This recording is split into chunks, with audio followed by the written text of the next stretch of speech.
কক্সবাজারের এই জায়গাটা স্পেশালি হিমছড়ি যাওয়ার পথে এই সাগর নিবাস রেস্টুরেন্টের পাশে বা সাগর নিবাস হোটেল এবং পাপারোমা রেস্টুরেন্টের পাশে, মানে সন্ধ্যাকালীন হোক বা রাত্রিবেলায় সমুদ্রের পাশ ঘেঁষে এক মগ কফি খাওয়ার আসলে মজাটা একটু অন্যরকম।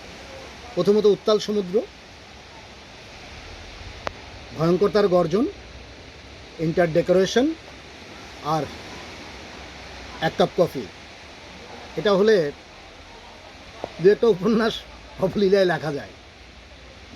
বিশেষ করে সমুদ্রটা যদি একটু অন্ধকার আর একটু পরে পূর্ণিমার চাঁদটা যখন একবার আরও আলো ছড়াবে, তখন সমুদ্রটা যখন আরও ভয়ঙ্কর রূপ আমরা দেখতে পাবো সমুদ্রে। তো এই ভয়ঙ্কর রূপের সাথে এই সফট কফি অসাধারণ। তো সবাইকে নিমন্ত্রণ, যদি কখনো কক্সবাজারে আসবেন তো অবশ্যই, অনেকেই আসে, এই পাপারোমা রেস্টুরেন্টে আসবেন, সাগর নিবাসের পাশে এক কাপ কফি খাবেন আর মন প্রাণ উজাড় করে উদাস ভঙ্গিতে সমুদ্র দেখবেন আর কফি খাবেন। Thank you.